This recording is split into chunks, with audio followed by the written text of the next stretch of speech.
Assalamualaikum warahmatullahi wabarakatuh. Pada video kedua ini, saya akan melanjutkan kembali pembahasan dari video sebelumnya yang mengenai materi prasyarat dari peluang kejadian majemuk. Nah, pada video ini kita akan membahas mengenai peluang kejadian majemuk, yaitu peluang kejadian saling lepas. Nah, sebelumnya kita akan mengingat kembali bahwa peluang kejadian majemuk itu apa sih? Nah, dimisalkan ketika satu kejadian atau lebih, kemudian ketika digabungkan akan membentuk kejadian-kejadian baru. Nah, kejadian baru disebut dengan kejadian majemuk. Jadi kejadian majemuk ini merupakan gabungan dari beberapa kejadian. Nah, kita lihat di sini ada jika kejadian tersebut akan membentuk kejadian-kejadian baru, maka terdapat ada dua, yaitu gabungan dan irisan. Nah, yang pertama adalah gabungan dari dua kejadian. Dinotasikan dengan A gabungan B, simbolnya seperti huruf U ya. Tapi dibacanya gabungan. Jadi notasinya adalah A gabungan B, dibaca kejadian A atau kejadian B. Nah, kemungkinan yang terjadi adalah jika ada gabungan ini, maka bisa saja kejadian A terjadi, bisa saja kejadian B yang terjadi, atau bisa juga kejadian A dan B kedua-duanya terjadi. Nah, di sini ada contoh diagram Venn-nya, yaitu dimisalkan sebelah kiri ini kejadian A, sebelah kanan kejadian B. Nah, di sini semuanya diarsir, jadi seperti itu. Kemudian untuk yang kedua, yaitu irisan dua kejadian. Nah, dinotasikan dengan A irisan B. Simbolnya, irisannya seperti huruf N atau U terbalik ya.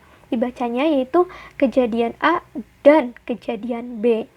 Kemungkinan yang terjadi adalah kejadian A dan B terjadi bersamaan, atau A dan B ini harus terjadi semuanya, harus kedua-duanya terjadi dan secara bersamaan. Berikut adalah contoh diagram Venn dari irisan. Nah, yang di tengah-tengah ini yang diarsir merupakan irisan dari A dan B seperti itu. Kemudian kita masuk ke contoh soal, yaitu yang nomor 3, Sinta melakukan percobaan melempar sebuah dadu berisi 6 mata dadu sebanyak 1 kali. Pada percobaan tersebut menghasilkan dua kejadian, yaitu munculnya mata dadu angka ganjil dan munculnya mata dadu angka prima. Akankah terbentuk kejadian baru dari dua kejadian tersebut? Nah, kita lihat di sini, yaitu yang pertama tadi adalah gabungan. Jika terbentuk gabungan, maka dimisalkan A ini munculnya mata dadu ganjil. Nah, bilangan ganjil itu apa saja? 1, 3, 5 ya. Nah, kenapa yang lainnya tidak? Karena tadi di video pertama sudah dibahas bahwa ruang sampel dari dadu ini hanya 6, 1 sampai 6. Kemudian, kejadian yang B, yaitu munculnya mata dadu prima, yaitu 2, 3, dan 5. Sehingga A gabungan B adalah gabungan dari seluruh anggota A dan B. Jadi, angka-angka yang terdapat di A dan B itu dituliskan semuanya di A gabungan B. Jadi, A gabungan B sama dengan terdiri dari himpunan anggota 1, 2, 3, dan 5. Kemudian yang kedua, yaitu irisan dua kejadian. Nah, tadi kan udah gabungan, sekarang irisan. Kita lihat tadi kejadian A yaitu anggotanya 1, 3, dan 5. Kejadian B anggotanya 2, 3, dan 5. Kita lihat di sini ada angka yang sama atau tidak? Ada anggota yang sama atau tidak? Yaitu ada ya. Jadi 3 dan 5. Sehingga A irisan B yaitu anggota yang ada di A dan di B. Jadi anggota ini ada di kedua kejadian tersebut. Nah, jadi A irisan B terdiri dari anggotanya 3 dan 5. Nah, jadi peluang kejadian majemuk adalah peluang dari gabungan 2 atau lebih kejadian. Kemudian, kita akan bahas mengenai peluang kejadian saling lepas. Nah, di pembahasan peluang kejadian majemuk ini dibagi menjadi 3 macam, yaitu kejadian saling lepas, saling bebas, dan kejadian bersyarat. Nah, untuk yang pertama kita akan membahas mengenai peluang kejadian saling lepas. Adapun juga kejadian tidak saling lepas. Nah, kita akan membahas peluang kejadian saling lepas terlebih dahulu. Contohnya ini kita perhatikan permasalahan nomor 4. Raffi melempar sebuah dadu yang berisi 6 mata dadu sebanyak 1 kali. Berapakah peluang kejadian munculnya mata dadu angka kurang dari 3 dan mata dadu angka lebih dari sama dengan 4? Nah, kita lihat di sini dadu lagi ya. Dadu itu ada tadi ruang sampelnya ada 1, 2, 3, 4, 5, dan 6. Nah, kita akan pertama menentukan NS. NS-nya tadi ada 6. Kemudian yang kedua menentukan PA. PA ini merupakan peluang kejadian A. Lalu kejadian A itu apa? Kita misalkan di sini A adalah munculnya mata dadu kurang dari 3. Nah, mata dadu yang kurang dari 3 itu apa saja? Yaitu 1 dan 2. Maka NA-nya ada 2 angka ya. Sehingga peluang kejadian A sama dengan NA dibagi dengan NS sama dengan 2/6. Kemudian, yang langkah yang ketiga, kita akan menentukan PB atau peluang kejadian B. Peluang kejadian B itu apa? B ini dimisalkan munculnya mata dadu lebih dari sama dengan 4. Mata dadu yang lebih dari sama dengan 4 itu apa saja? Yaitu 4, 5, dan 6. Sehingga NB-nya sama dengan 3 ya, ada 3 angka. Sehingga peluang B atau PB sama dengan NB dibagi NS. NB-nya 3, NS-nya 6 sama dengan 3/6. Nah, selanjutnya kita karena kejadian A yang anggotanya 1 dan 2 dan kejadian B yang anggotanya 4, 5, 6 ini tidak memiliki anggota yang sama ya, bisa dilihat. Maka kedua kejadian ini disebut dengan saling lepas. Saling lepas itu gimana? Kita lihat diagram Venn berikut. Nah, saling lepas ini berarti misah. Jadi tidak ada anggota yang ada di kedua-duanya. Semuanya misah, semua anggotanya beda-beda antara A dan B. Sehingga untuk menentukan di sini kan pertanyaannya ada kata atau ya. Berapa peluang kejadian munculnya mata dadu angka kurang dari 3 atau mata dadu angka lebih dari sama dengan 4. Nah, kita akan menggunakan gabungan menentukan peluang dari A gabungan B. Nah, diketahui peluang A-nya tadi 2/6, peluang B-nya 3/6, sehingga peluang A gabungan B sama dengan kita jumlahkan dari peluang A dan peluang B. Sehingga 2/6 ditambah 3/6 sama dengan 5/6.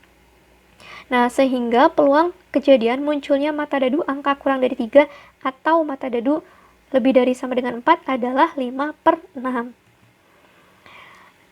Nah, sehingga rumus peluang 2 kejadian saling lepas adalah peluang A gabungan B sama dengan peluang A ditambah dengan peluang B. Selanjutnya, yang terakhir yaitu peluang kejadian tidak saling lepas. Nah, tadi kita membahas mengenai peluang kejadian saling lepas. Nah, ini ada yang tidak saling lepas. Nanti kita akan melihat bagaimana sih perbedaannya gitu. Nah, kita amati permasalahan nomor 5, yaitu Rian melempar sebuah dadu berisi 6 mata dadu sebanyak 1 kali. Berapakah peluang munculnya mata dadu angka ganjil atau angka prima? Nah, ini masih atau ya. Jadi kita akan menggunakan gabungan lagi. Yang pertama menentukan NS. NS-nya adalah tadi 6. Kemudian menentukan PA. PA-nya tadi sudah diketahui 3/6. Oh ini beda soal, maaf. Munculnya mata dadu ganjil. Nah, ganjil ini kalau di mata dadu ada berapa saja? Misalkan A ini munculnya mata dadu ganjil. Nah, tadi kan ada ganjil atau prima. Nah, yang A ini adalah ganjil. Yang ganjil itu berapa saja? 1, 3, dan 5. Nah, jadi NA-nya sama dengan 3. Sehingga PA-nya, peluang kejadian A, yaitu NA dibagi dengan NS sama dengan 3/6. Kemudian, kita akan menentukan PB, peluang kejadian B. Misalkan B adalah munculnya mata dadu prima. Yang prima tadi berapa aja? 2, 3, dan 5. Sehingga NB-nya sama dengan 3. Maka peluang B sama dengan NB dibagi NS sama dengan 3/6. Nah, kita telah menemukan peluang keduanya. Peluang masing-masing ya maksudnya. Nah, kita lihat anggotanya. Karena anggota kejadian A 135 dan kejadian B 235 memiliki anggota yang sama. Nah, anggotanya yang sama itu tadi apa? 3 dan 5. Sehingga di sini kita akan menggunakan dalam rumusnya yaitu irisan. Nah, A irisan B sama dengan di sini yang sama angka angkanya di kedua-duanya yaitu 3 dan 5. Maka N A irisan B sama dengan 2. 2 itu adalah 3 dan 5. Kemudian kita menentukan peluang dari A irisan B-nya. Peluang A irisan B sama dengan N A irisan B dibagi dengan NS. N A irisan B-nya tadi 2, NS-nya 6, jadi 2/6. Kemudian yang terakhir kita menentukan peluang A gabungan B. Karena tadi di soalnya atau ya, kata kuncinya atau, maka kita akan mencari peluang A gabungan B-nya. Nah, kita lihat di sini tadi pada soal saling lepas itu tidak memiliki anggota yang sama. Nah, di sini untuk soal yang tidak saling lepas kita lihat bahwa ada anggota yang sama, yaitu 3 dan 5. Nah, di sini perbedaannya jika di saling lepas itu tidak ada anggota yang sama, sedangkan yang tidak saling lepas itu ada anggota yang sama. Sehingga kita menggunakan rumus irisan juga. Diketahui PA 3/6 dan PB-nya 3/6, sehingga PA gabungan B sama dengan PA ditambah PB dikurangi PA irisan B. Nah, di sini menggunakan peluang A irisan B.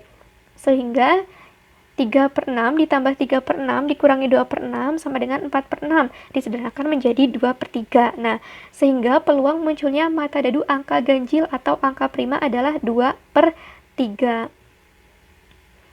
Nah, ini adalah rumus peluang dua kejadian yang tidak saling lepas, yaitu PA gabungan B sama dengan PA ditambah PB dikurangi PA irisan B, di mana PA irisan B ini merupakan peluang irisan kejadian dari A dan B. Nah, kita telah mencapai akhir pembahasan mengenai peluang kejadian majemuk untuk kejadian-kejadian yang saling lepas. Pada pertemuan selanjutnya kita akan membahas mengenai kejadian-kejadian saling bebas, dan selanjutnya lagi kita akan membahas mengenai kejadian-kejadian bersyarat. Terima kasih atas segala perhatiannya, kurang lebihnya mohon maaf. Wassalamualaikum warahmatullahi wabarakatuh.